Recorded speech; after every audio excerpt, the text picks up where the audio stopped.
Hello, and welcome back to Rosewater. Howdy. You can just barely see Harley poking out over the pause menu. Yes. I don't know if this next part is timed, or if it's based on how many items we click on.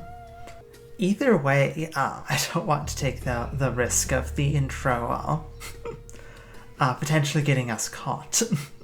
That's fair. So, the game's paused.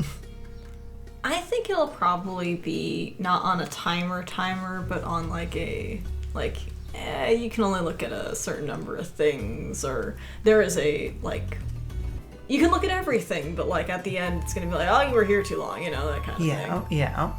So, we have just broken into the Luminarians' artifact room. Yeah. We're this looking... is pretty normal looking stuff compared to what's in the lab. Yeah, and we're looking for clues. Yeah, clues. Ambiguous clues. I'm not actually sure what we might find that will help us if this is all research notes. I mean, it's probably all research stuff, but we have no leads as to where this supposed treasure might be. Yeah. So this is our best lead we have. It might be on the other side at this point. That would be so funny. Well, you see all of that money. Well, it's kind of We see it transcended with him. It's transcended with him, like the pharaohs.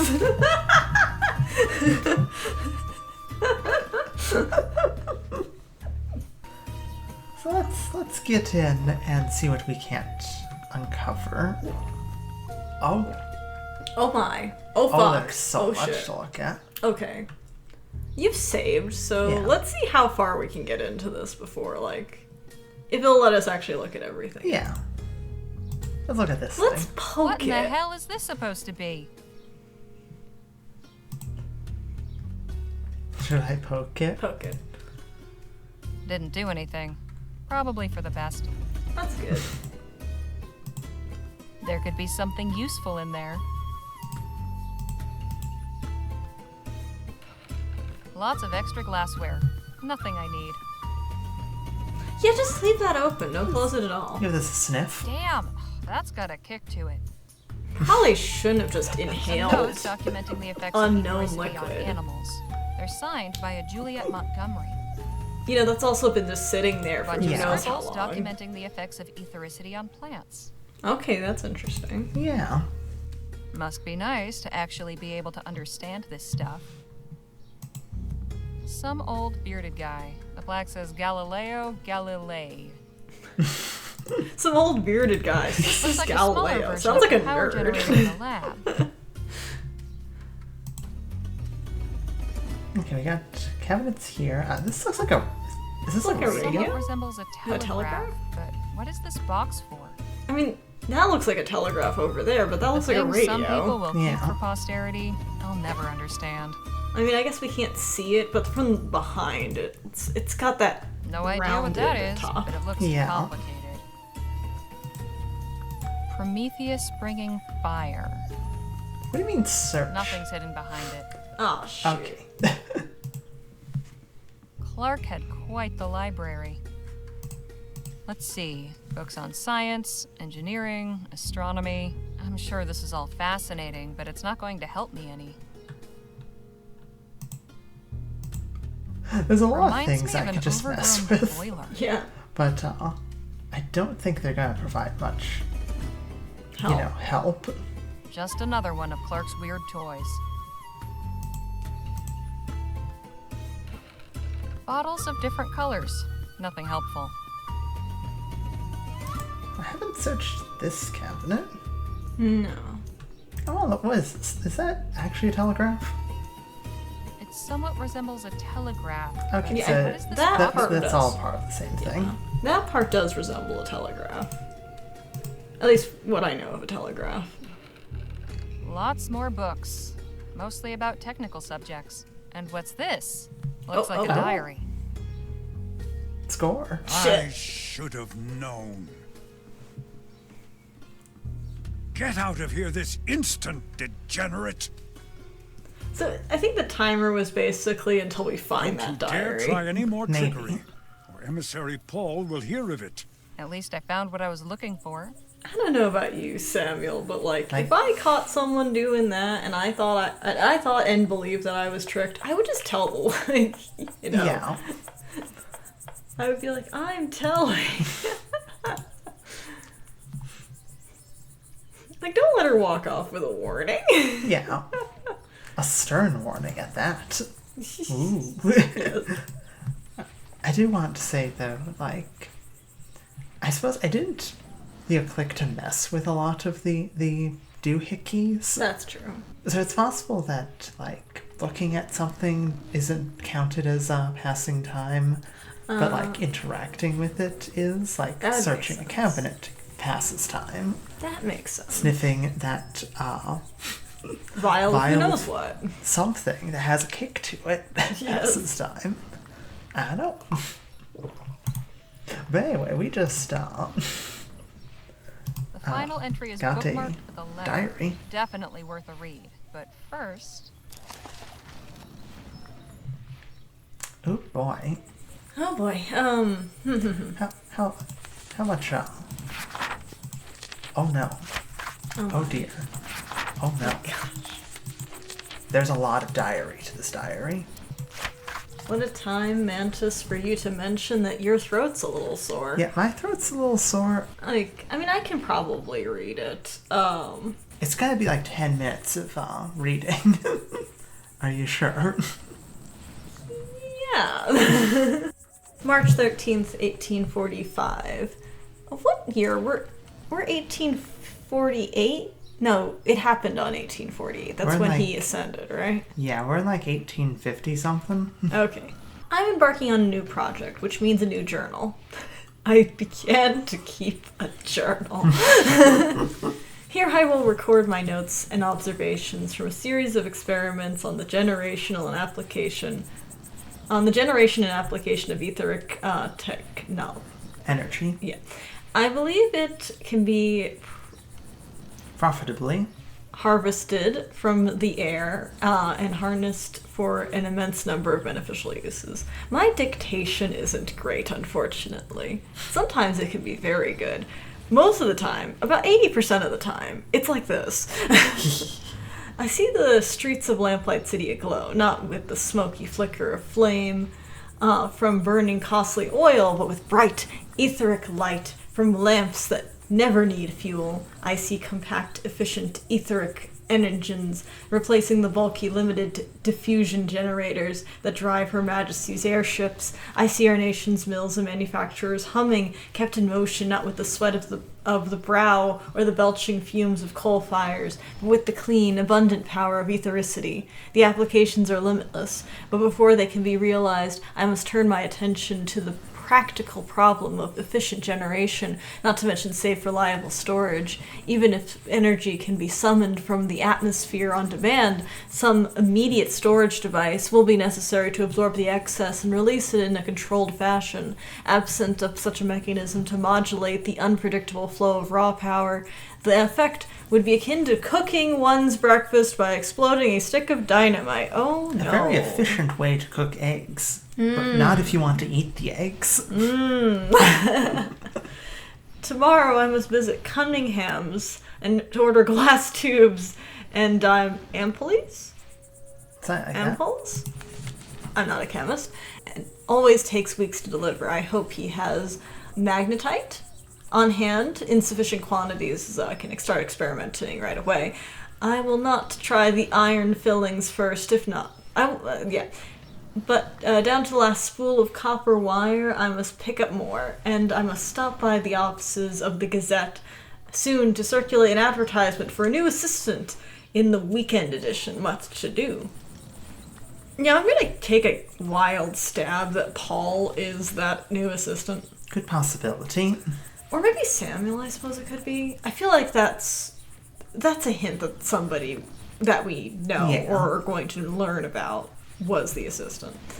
So January 19th, the next year, some days the work has been maddeningly slow. Some days it seems we advance leaps and bounds. I am kept too busy to think about writing in this journal, yet I have made notable progress. I have built the first prototype capable of harvesting ambient etheric potential and channeling it to produce energy. In this instance, heat. When did the accident happen? It happened a year before his exile. So, like, approximately like a year ago, maybe. I think it might have been 45, it might have been 44. I think it was 45. Okay. Because I'm just wondering whether or not this is before or after the disaster. This is definitely after the disaster, I think. I'm actually leaning on the other side, but we'll find out, maybe. You'd think if you mentioned a journal. There is yet no flow regulation mechanism, so the entire energy yield feeds directly into the copper heating element suspended within a water-filled cylinder affixed to a thermometer. The top is left open to vent the steam, which is frequently produced in abundance. It makes sense that he's going into the mechanics. Yeah. I'm not sure how much this is too important for our sake, but it is cool that he's going into, like, the writers wrote the mechanics down. Yeah. In the future, naturally, the entire heating coil system tube apparatus, will be replaced with another assemblage capable of converting the ethericity into useful energy to generate light, say, or mechanical motion. The prototype does not appear to be capable of yet generating heat beyond the material's tolerance. However, I have reached the limits of this particular configuration without hazarding a face full of superheated steam and shattered glass. Oh no. I cannot say with confidence even now that the random harmonic flux in the atmosphere could not cause a sudden spike in etheric energy that would produce such a result. And now the principle is proven. We must experiment with introducing a regulator to throttle and control the flow for both safety and practicality. There remains a not consequential matter of funding. It has been taken longer than anticipated to reach even this early milestone. Beyond the initial outlay for equipment, I had not counted for the necessity of covering rent on the old Turnball Street storehouse, nor the wages of my assistant, Frank. Okay, so, Frank or Frank, it is the assistant, so it doesn't seem to be someone we know, but who knows, maybe they changed their name. For a long term. I've already removed from Mrs. Gladstone's modest but comfortable lodgings to Garrett over the storehouse he's moved places. Yeah. Which has proved economical in regards to both money and time, if rather less satisfactory in the matter of board. I fear I did not give Mrs. Gladstone's Sunday roasts quite enough credit now. I realize in want of them was their due. So he should have been nicer, is what he's saying there. He should have been nicer, and he's like, from what I gathered from that, he's now living at the storehouse, and is like, man, I wish that I had home-cooked food now. Okay, this is probably me reading in to this. I wonder if he is left-handed. Because our dad is left-handed, and this is probably just for the sake of the game, but the way he writes close to the margin is a lot like how our father writes, and it just made me think, oh, maybe he's left-handed, this is probably just, for the sake of the game itself, for it to be easy to read. But that's where my brain just left aligned. Yeah, exactly. That's where my brain just went, though, and I was like, oh, that'd be neat if he was. Anyway, despite the savings thereby afforded, my meager reserves will be soon depleted at this rate, unless I can induce a benefactor to relieve me of these, whatever that word is, obligations. Funerary obligations. Right, that makes sense. November 6th. At Frank's instigation, I have embarked on a program of fortnightly public demonstrations of our apparatus, a brief lecture on the principles of ethericity followed by practical display of the generator's operation. I think this is before. Is offered to all corners, or as many as will fit in the storehouse, free of charge. That's probably not a great idea. I confess that at first I regarded this pageantry as a distraction from the work. A senseless bit of spectacle to dazzle the simple tradespoken laborers who occupy the district. I feel like I do better dictation when I'm putting on a voice. Not gonna lie. I mean, you can just do that if it would help. I definitely think you might be right. This might be before the Expo incident. However, Frank persuaded me that attracting an investor would require some measure of transparency as to do my research. And while it is true that most who attend my presentations come seeking thrills rather than any intellectual or financial engagement, putting on these shows has allowed word to spread, and some are beginning to take notice. Oh, fuck. I really do need to put on a voice to do dictation, right? Oh, jeez. Last month's published proceedings of the Vespuccian Royal Society of Natural Philosophy contained a mention of rumors and research into the generation of etheric power by a Mr. Clark of Turnbill Street. I leave aside that they misspelled my name and omitted my title. Not everyone pays society dues and have their credentials indelibly observed, but they know enough of my work that have spoken in those lofty chambers of knowledge and opportunity, and that is what matters. And since they did accurately remark the address of my laboratory, perhaps one or two of those learned gentlemen might be persuaded to visit and see my work for themselves. I shall pen a letter to the society secretary at once. February 2nd, same year.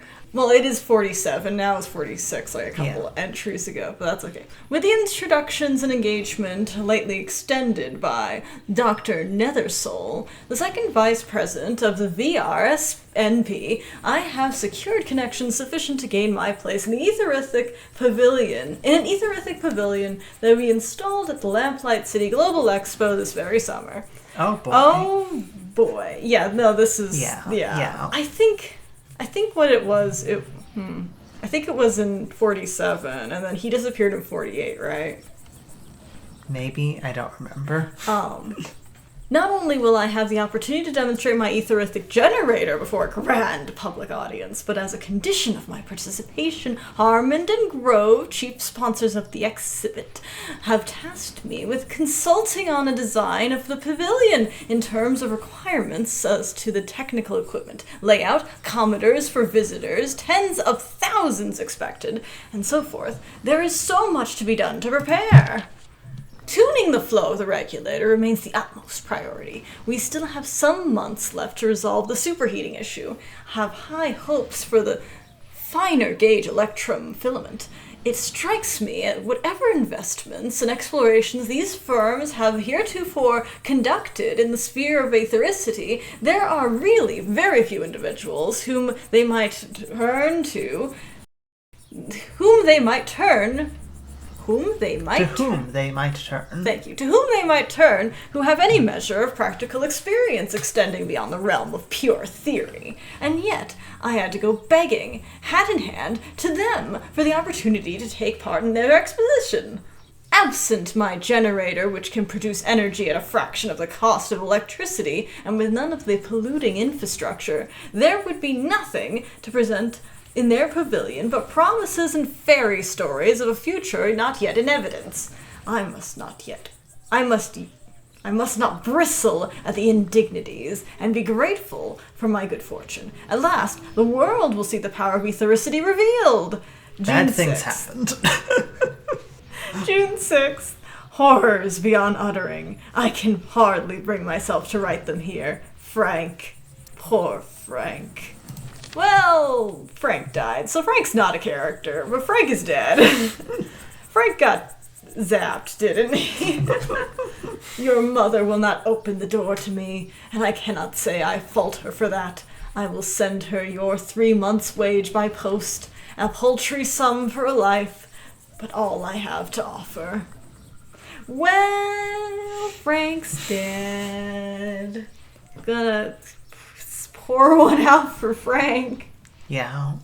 That's 2 days later. I have spent the past 2 days sealed in Turnbull Street.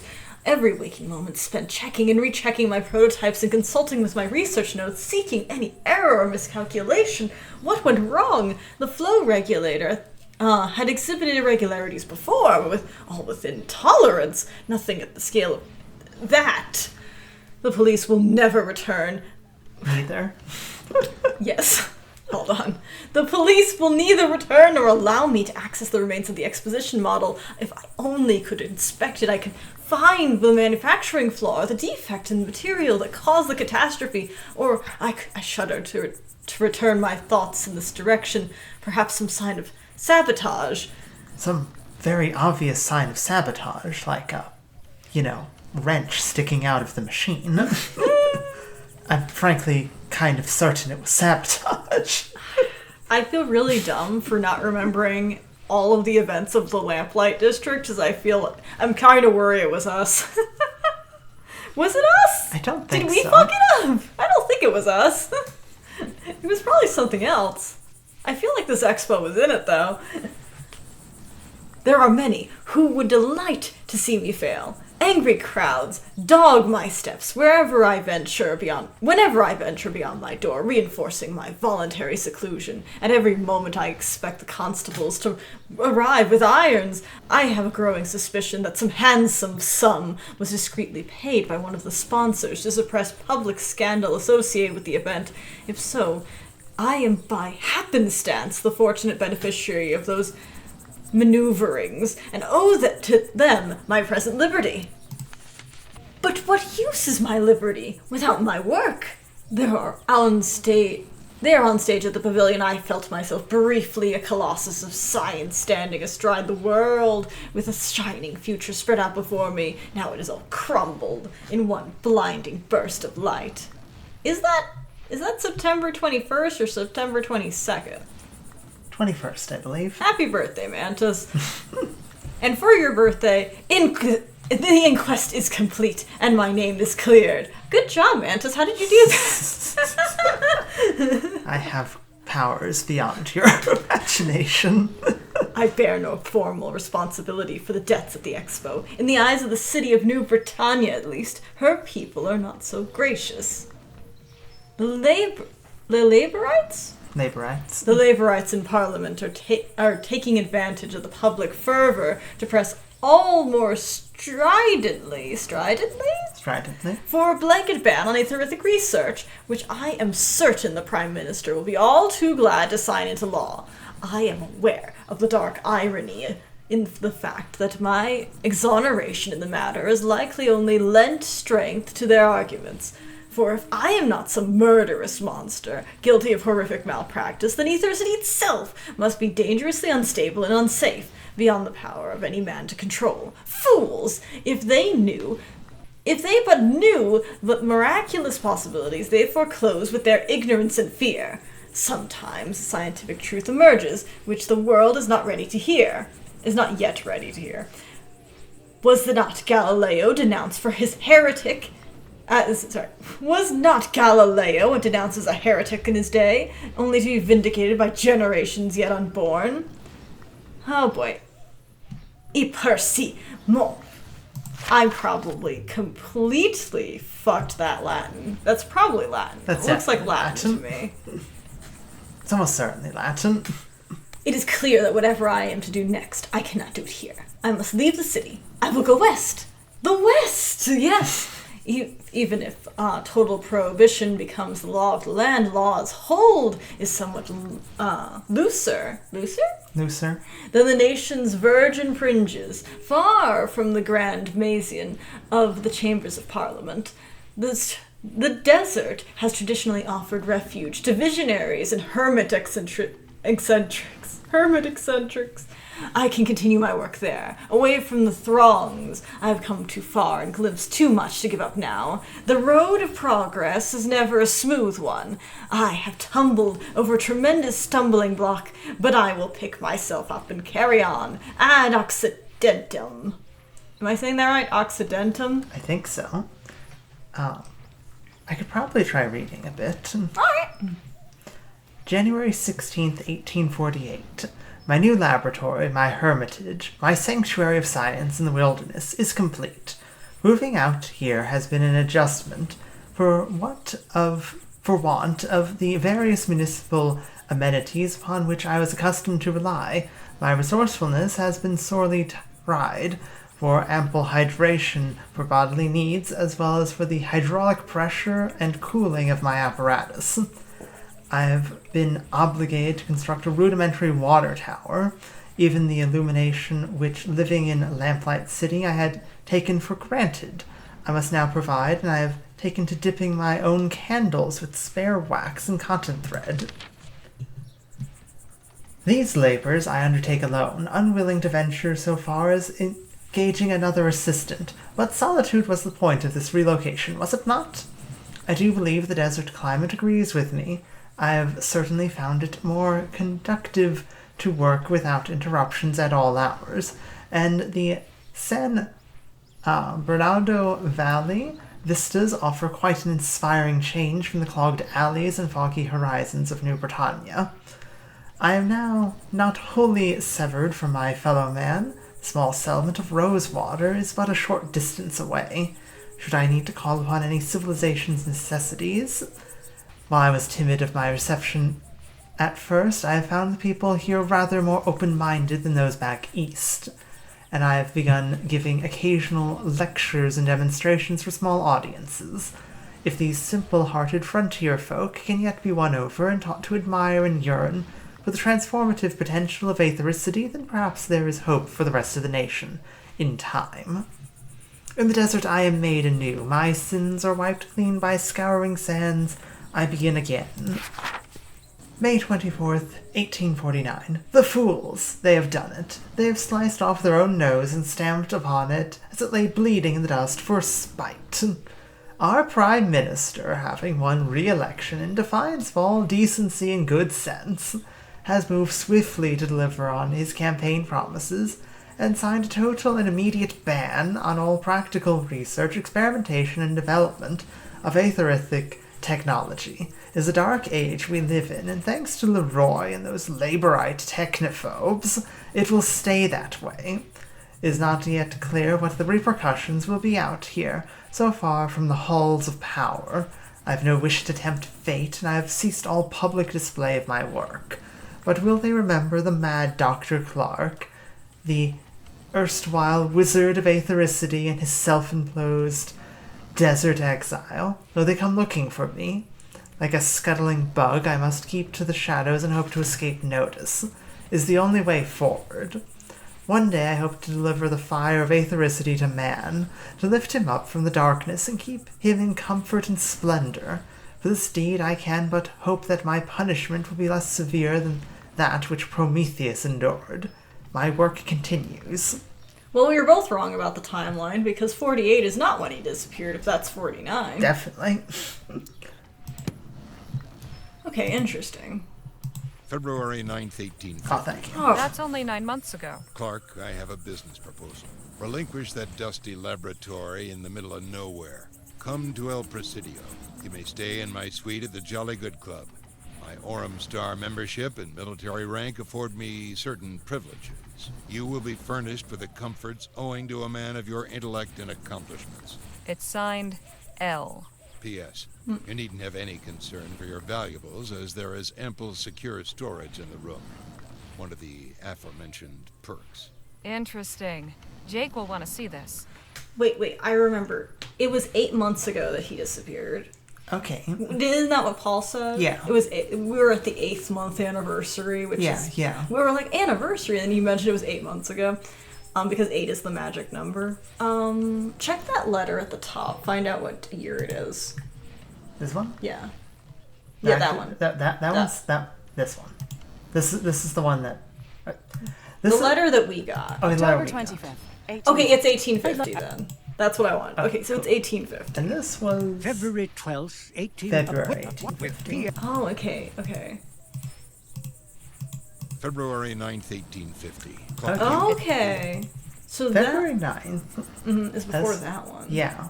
I mean, it would make sense. If he never got this letter, he left. He got this letter, tucked it into, like, his diary, and either evaporated or left. Yeah, yeah. Okay, so we have a lead, though. Yeah. He went to this Jolly Good Club. Is that what he called it? Yeah, the Jolly Good Club in El Presidio. And assigned L. Okay, goodbye. I didn't need to see that, Jake. I didn't need to see that. I didn't need to see that. Unfortunately, I think we're gonna have to go back to see that. Oh no! I need to talk to See Jake. that? Oh, Jake. Who does these games? Who does Rosewater and Lamplight City? Grundislav. Say again. Grundislav. Grundislav. I hope I'm not pronouncing that wrong. Grundislav, why? Why did you do this to me? Me personally. Why did you do this to Mats in particular? Okay, well. No, here we go. Danny. He's listening to the lecture, and I've got nothing to ask. He doesn't want to look in this direction, okay?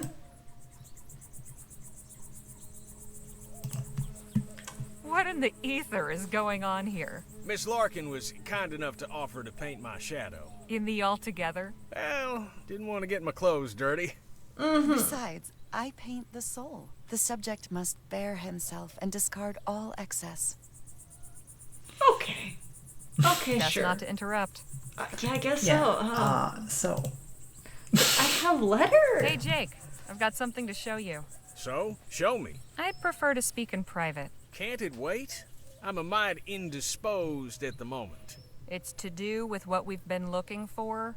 Ah, well, in that case, excuse me a moment, won't you, darling?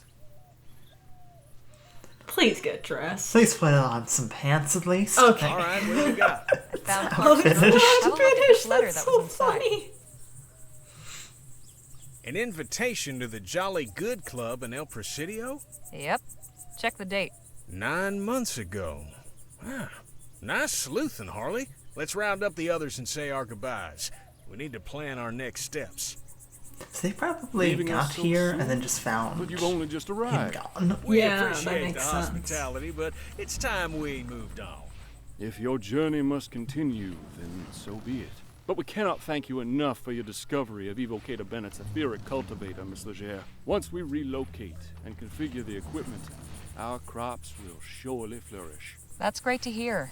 I hope you'll all be well fed this winter. Know that you will always find welcome. You know, on Christmas. a bunch of Farewell. people not starving to death in exchange for stealing a cultural artifact, I bunch of think is... folks. Quite charming in their way. How do you want to approach this one?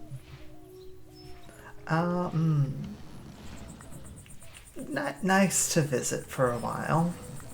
There is a strange kind of peacefulness about this place. That's a fine way of putting it. Anyhow, let's get to the crux. Put of on matter. the Harley turned reporter up Clark's fluff diary. here. More importantly, I found a letter inside inviting him to the Jolly Good Club in El Presidio. It was dated 9 months ago. That's right about the time he disappeared, isn't it? It is indeed. I'd say it's obvious that the good doctor accepted the invitation. And took his money with him? Well, it ain't here or in his lab. And what's that postscript in the letter say, Harley? You needn't have any concern for your valuables, as there is ample secure storage in the room. Don't get much clearer than that. Okay, I mean, we're bound for El Presidio. El then. Presidio. Suppose we should start packing if El Presidio is our next destination. Now, let's not get ahead of ourselves. First and foremost, we need some transportation. I mean, if haven't it's got far, it. yeah. Don't you tour around?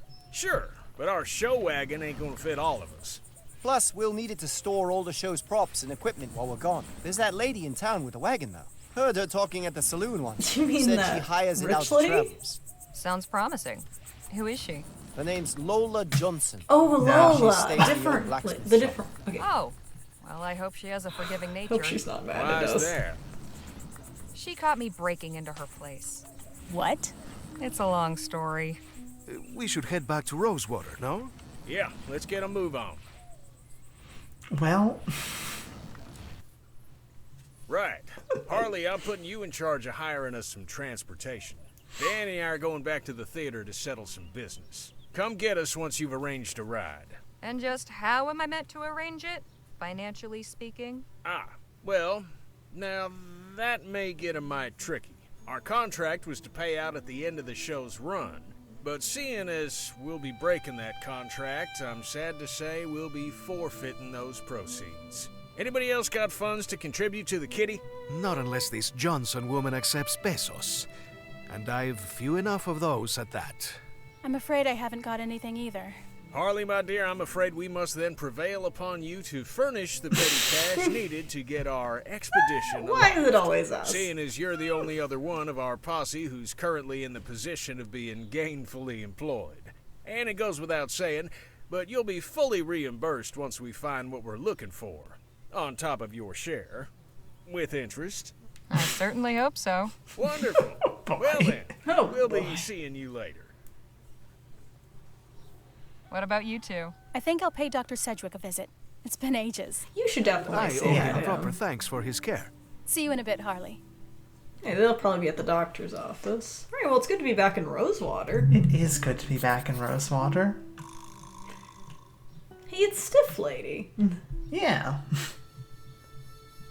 Walking around with her shoulders all hunched. Would this just lead us outside of Rosewater? Vespuccia Railway, I'd assume, right? Maybe it takes us to the map or something? What if we just leave? I don't know why I went in there. Why did you put me in there? Well, I guess Harley just sassed us, right? You yeah, know? she did. Welcome back, Miss Leger. Hey, Sheriff, how you doing? Hey, Sheriff, What can I do you for? did you ever meet Dr. Bennett Clark? No, he only came into town every couple of weeks, until the ethericity ban got handed down. And glad I am of that. I have no use for any of that claptrap. All it does is spook folk, and sometimes blows them up. Don't suppose you've encountered a group in the valley calling themselves the Luminarians? The Lumo what now? That's a no. Luminarians. They claim to be the protectors of Dr. Clark's artifacts. They've got a commune set up near his lab. Oh, come on now. You're pulling my leg. I'm serious. Well, so long as I don't get up to nothing in town, they ain't my problem. Thanks for the chat, Sheriff. Come back anytime. Okay. In his defense, if someone told me that, I would probably have the same response. Yeah. Oh, come on, shut up. Don't joke with me about a cult on the edge of a laboratory not far from town. Come on. Yeah. Should we talk to Lola? Do you think she's in there? Probably. Yeah, why not? Let me just stop. Lola's gonna kill us. Deservedly. Here we go. You beg for her forgiveness. Lord have mercy. You robbed me, then have the nerve to come back here? I'm In sorry. all my born days, I don't think I've met anybody quite so foolish. I get it. You're upset. I can explain. Not interested. Wait, it was that conniving little snake, Jem. He said the watch was his, said you'd stolen it. He got one over on me. I apologize, truly. Bully for you. If you really are sorry, get it back. Now we gotta steal a watch back from Jen. Well. Well.